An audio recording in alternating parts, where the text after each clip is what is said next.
Welcome to another episode of St Vincent Untold Stories. On this episode, we look at Gasroy Ferguson, better known as DJ Swagger.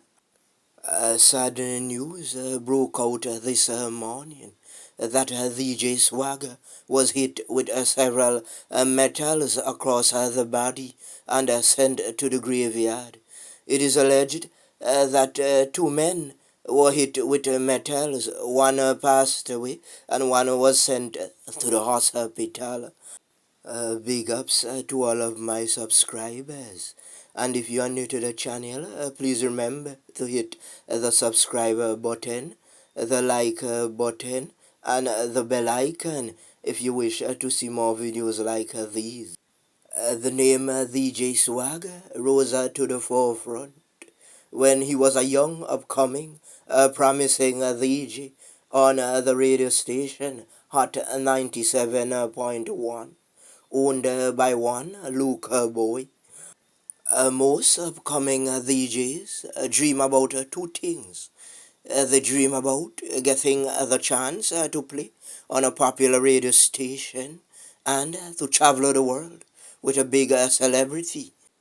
While at Hot 97, DJ Swagger joined forces with Hyper 4000 and DJ Beds.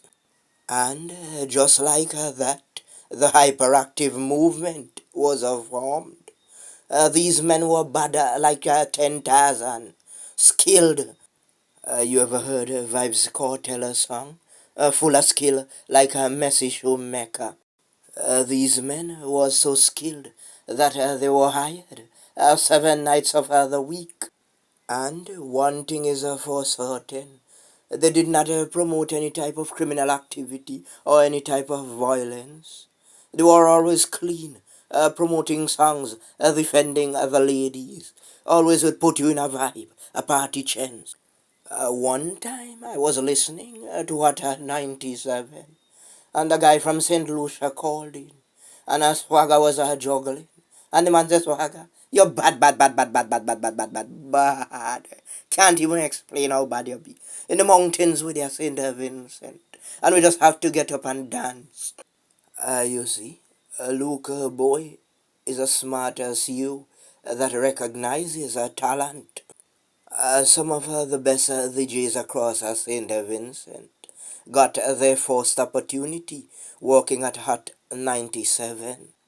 And in all honesty, once you get a chance on a radio station like that, even if you left, you are still popular because everybody remembered that you worked on Hot 97. One might say, but untold, nobody listens to the radio again. No, sir, that's a lie. Sometimes everybody is tuning to the radio, especially when you are in the local passenger vans. Some of them can't play the CD, can't play the flash drive, so they have to turn on the radio. And by turning on the radio, that is how you find out what the tickets cost for certain shows, who is selling the ticket, and if a business is having a sale. So people often wonder how radio stations make the money to pay the DJs. But when people pay for promotional ads, that is how the DJs get paid. If you notice, sometimes they'll be DJing or talking, and then you hear they hold a break for a commercial that DJ or MC would promote a certain business. You hear them promoting Lanos, big clothes, those type of things. It is alleged that during the pandemic, ads wasn't coming in as they should because the place was on lockdown. Nobody was having any parties. Businesses had to close early because everyone was banned from going out at a certain time.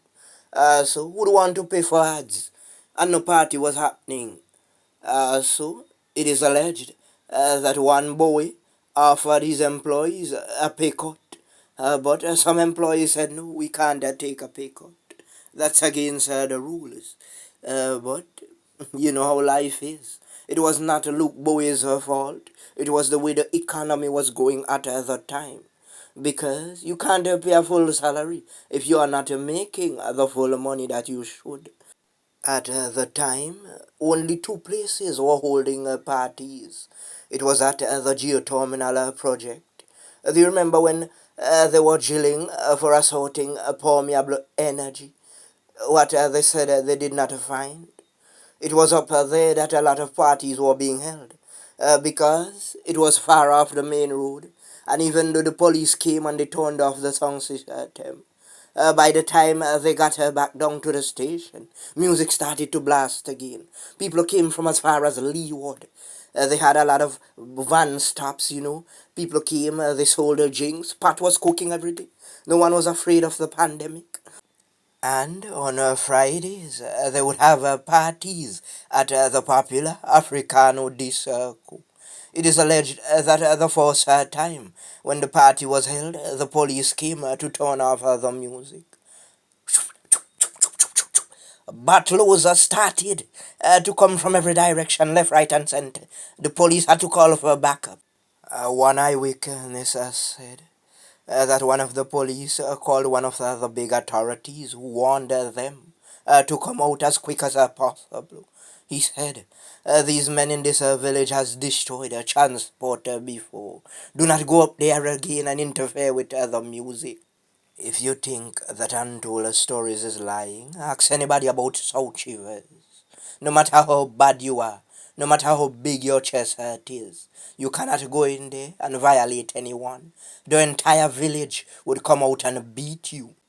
I remembered on one occasion when we went to the popular boards of this school.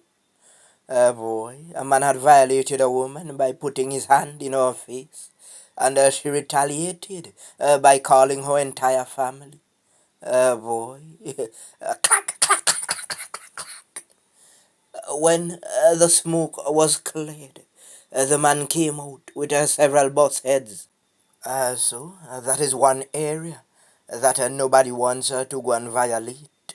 During the pandemic, and because of the decision with the pickup, some of the popular DJs from Hot 97 decided to go out on their own, and some moved on to different radio stations.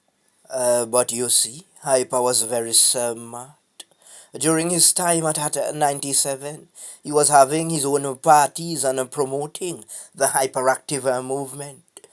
So when they decided to split ways, Hyper took a swagger and VJ Benz under his wings, and they started to promote parties.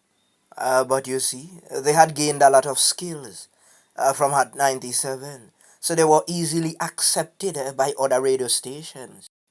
Some of them went to Boom, Extreme, and NBC, and so forth. And some of these men are even traveling the world, going to places like Canada, US, England, to do big shows. And one thing about the hyperactive movements, they always promoted the local culture, and a lot of youths saluted them for that. They would always have the local music on heavy rotations, and they would not skip out anybody. Everybody would get some airplay. When you're a DJ, you would hang around everybody, bad boys, good girls, all over. Everybody wants to be your friend. And you're not gonna shun anybody because these are the same people that listen to your music, that pay their monies to come in the party. And some of these people you went to school with. In St. Vincent, Paul's Avenue is one of the hottest areas. It is also called the slum of King's Town. Many men has lost their lives in that area. As I said before, around town, you have to hustle in order to survive. No one gives anything free. So you have to keep the momentum going. Everybody has to be pushing stuff. That area was once controlled by one Sanga Fraser and a Dutchie. But several months ago, both men were sent to the graveyard. Some are alleging that at present There is no supreme leader in the area. And over a few months ago, a lot of men picked up a lot of tack innocently.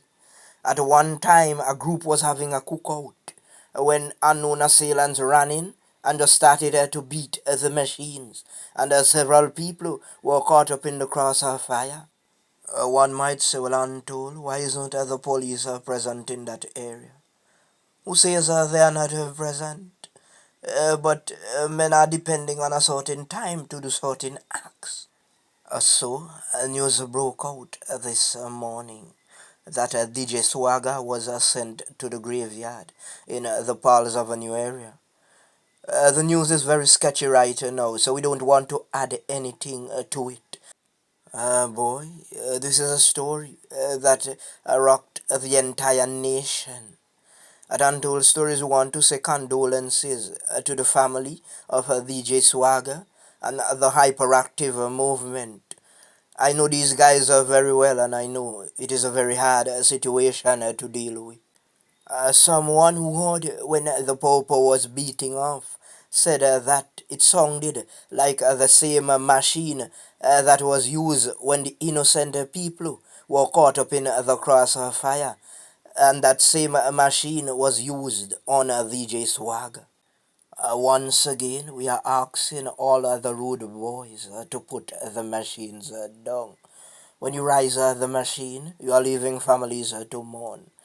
And if you are caught and you go to prison, persons are going to look down on your family and said, they did not know that you would be involved in things like these. And it's gonna cause a problem. Right now, we are seeing too many fatherless children